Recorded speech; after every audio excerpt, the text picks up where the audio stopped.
And Gentle, would you like to take just a few minutes to share? Sure. Thank you, Ellie. And thank you, Wordsmith, for transcribing. I've got a speakeasy, so it's been my honor to work with the Eduverse team these last few weeks. Today I was asked to share some ideas about accessibility. First, I want to say educators have several responsibilities. The profession's name points out the primary one, which is educating students, all students. Deaf students have the right to understand what a teacher is saying to the hearing students. Blind students have the right to know what a teacher is showing to sighted students. Dyslexic students have the right to comprehend what the teacher has assigned all the students to read.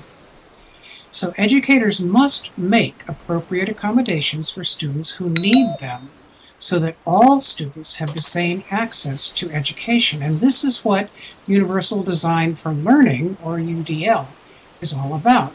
And here is a set of UDL guidelines for educators to provide multiple means of engagement, representation, action, and expression. In Second Life, educators can provide lectures in text plus voice, or you can offer ASL or CART transcription for deaf students. You can label objects in the Second Life environment and provide note cards that have the text and the visual descriptions of posters and slides for your blind students. You can provide audio files of printed materials for dyslexic students. And Beth, I think you're right. But educators have a broader responsibility beyond the topics of their instruction. I did not coach Beth on this. Educators should also model the tenets of universal design in their teaching environments. Universal Design, or UD, states that environments should be inclusive. And what that means is that the environments should be able to be used without modification, independently, by as many individuals as possible, including everyone with disabilities. And here is another URL that you can click on and bookmark for later. This is the 7 principles of universal design.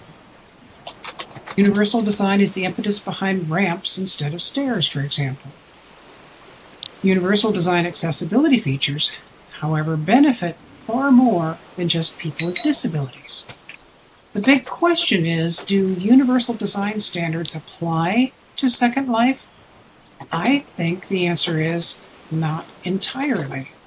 Second Life, as Actuality has pointed out, is not proportioned exactly as in the physical world. Most human avatars are taller than average. Ceilings have to be higher, seats have to be away from the walls in order to accommodate the avatar point of view, for example. Plus, of course, we can fly and change our appearance on a whim. So there are 3 different approaches to accessibility design in virtual worlds. And this is an article from back in 2009 that you may have noticed. First way is to pay absolutely no attention to universal design principles. The second way would be to follow all physical world universal design specifications. And the third way would be to incorporate accessibility design features that are appropriate for a virtual world. The third approach can help educate others about universal design so that the physical world environment can continue to be made more inclusive. And that way, the Second Life educational environment can foster accessibility in its design as well as in its educational use. Thank you. Gentle, you are awesome, and thank you so much.